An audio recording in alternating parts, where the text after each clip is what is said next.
नमस्कार दोस्तों, रसिया और यूक्रेन के बीच में भीषण युद्ध होने जा रहा है। रसिया ने यूक्रेन की सीमा पे अपने 1 लाख से ऊपर फौज, बहुत सारे टैंक और बहुत सारे मिसाइलों को तैनात कर दिया है। यकीन मानिए, अगर ये युद्ध होता है तो ये युद्ध विश्व युद्ध का रूप ले लेगा, क्योंकि यहाँ पे खुलेआम रसिया का सपोर्ट कर रहा है चाइना और यूक्रेन का सपोर्ट कर रहा है यहाँ पे यूएसए। ना सिर्फ यूएसए बल्कि और भी बहुत सारे यूरोपियन कंट्री यहाँ पे यूक्रेन का सपोर्ट कर रही है। अब बात करते हैं आखिर ऐसी सिचुएशन पैदा क्यों हुआ और यूक्रेन और रसिया के बीच में ये विवाद क्या चल रहा है, इन सब के बीच में भारत कहां पे खड़ा है, भारत का जियोपॉलिटिक्स क्या होने वाला है, इन सब विषय पे आज हम बात करने वाले हैं। तो ये वीडियो यकीन मानिए आपके लिए बहुत ज्यादा इंफॉर्मेटिव होने वाली है, तो वीडियो को अंत तक वॉच करते रहिएगा।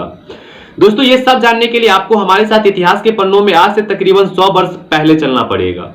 बात करते हैं सन 1917 ईस्वी की, जब यूक्रेन और रसिया दोनों रशियन एम्पायर के हिस्सा थे, यानी रूसी साम्राज्य के हिस्सा थे।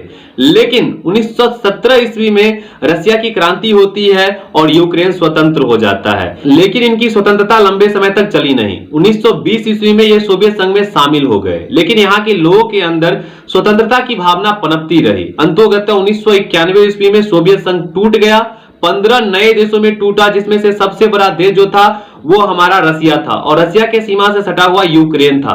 यूक्रेन भी स्वतंत्र हो गया, लेकिन यूक्रेन को हमेशा से यह डर था कि हो सकता है रसिया बहुत ज्यादा समृद्ध और शक्तिशाली साम्राज्य हम पे आक्रमण करे और हमारा सत्ता हथिया ले। इस डर से यूक्रेन रसिया के दुश्मन मुल्क से दोस्ती करने के बारे में सोचने लगा। आपको पता है जियोपॉलिटिक्स में दुश्मन का दुश्मन हमारा दोस्त, तो यहाँ पे रसिया का दुश्मन जो है वो यूएसए है, यूरोपियन कंट्री है। तो इसका झुकाव जो है यूरोपियन कंट्री की तरफ ज्यादा हो गया यूक्रेन का। ना सिर्फ यूक्रेन बल्कि और भी जो भी रसिया के पड़ोसी मुल्क थे उनका भी झुकाव इस साइड बहुत ज्यादा हो गया। रसिया यहाँ पे बहुत ज्यादा गुस्सा में आ गया। बात आती है यहाँ पे यूक्रेन का यूरोपियन यूनियन में शामिल होने का।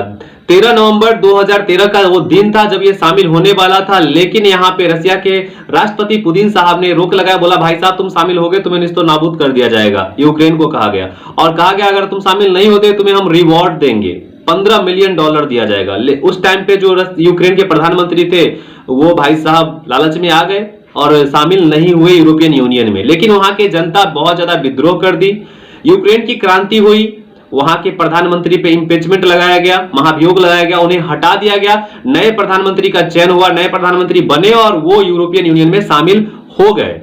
इसके बाद रसिया बहुत ज्यादा बौखला गया, बौखला के भी कुछ नहीं किया। कहते हैं ना, खिसियाई बिल्ली खंभा नोचे, वो खंभा नोच के रह गई, कुछ नहीं की। यहां तक बात सब कुछ सही था, लेकिन बात तो भाई साहब तब बिगड़ गई जब यूक्रेन नाटो में शामिल होना चाहा। अब आप पूछोगे नाटो क्या होता है, तो मैं आपको नाटो के बारे में बता दूं। नाटो बेसिकली 30 देशों का एक ग्रुप है और इसका काम यह है कि मान लीजिए आप किसी एक देश पे हमला करते हैं, 30 में से किसी एक पे हमला करते हैं, तो वो 30 जो 29 और बचे वो सब मिलके आप पर हमला कर देंगे। किसी एक पे हमला करना का मतलब होगा कि आप सब पे हमला करते हो।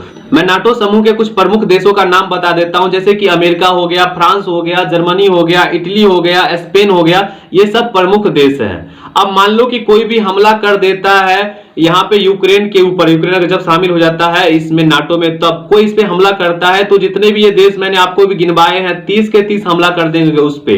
तो यहाँ पे देखिए मैं आपको बताऊं तो यूक्रेन एक स्वतंत्र साम्राज्य है, इसकी अपनी मर्जी ये नाटो में शामिल हो या ना हो। तो यहाँ पे रसिया की क्यों फट रही है, तो मैं आपको बताऊं रसिया नहीं चाहता कि कोई भी उसका दुश्मन मुल्क उसके सीमा तक डायरेक्ट पहुंच बना ले।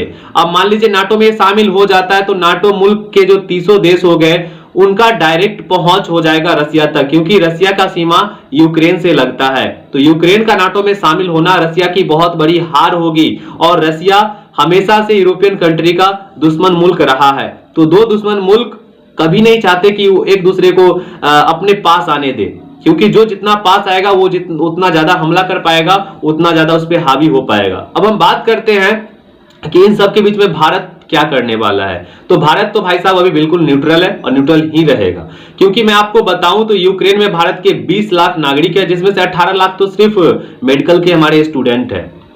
तो ये तो हो गई यूक्रेन की बात। अब हम बात करते हैं कि रसिया की। तो रसिया हमारा सबसे पुराना मित्र है, सबसे पुराना कहिए या फिर सबसे ज्यादा विश्वसनीय मित्र है। हर मुश्किलात में इन्होंने हमारा साथ दिया, भारत का साथ दिया है और 60% हथियार जो है भारत रसिया से खरीदता है। तो रसिया पे हम बहुत ज्यादा निर्भर करते हैं, तो रसिया के फेवर में हमें जाना पड़ेगा, लेकिन यूक्रेन का भी यहाँ पे कोई गलती ज्यादा है नहीं।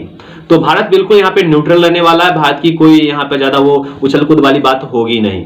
भगवान से दुआ करें कि यूक्रेन और रसिया के अंदर जो ये युद्ध की समस्या उत्पन्न हो चुकी है, ये युद्ध ना हो, किसी प्रकार से युद्ध टल जाए, क्योंकि किसी भी चीज का हल युद्ध नहीं होता है। युद्ध से अगर आप किसी चीज का समाधान निकालने की कोशिश करेंगे तो ये नहीं होगा, बैठ के आराम से बात किया जा सकता है। तो उम्मीद करूंगा दोस्तों आपको सारी बातें समझ में आ गई होगी कि यूक्रेन और रसिया के बीच में विवाद किया है और कैसे ये वर्ल्ड वार का रूप ले सकता है, भारत की स्थिति यहाँ पे क्या है। उम्मीद करूंगा ये वीडियो आपको पसंद आई होगी, वीडियो आपके लिए काफी इंफॉर्मेटिव रही होगी। अगर ऐसा है तो इस वीडियो को सिर्फ आप अपने पास ना रखें, अपने दोस्तों के साथ शेयर करें, उन्हें भी बताएं, उन्हें भी जानने का ये मौका दे।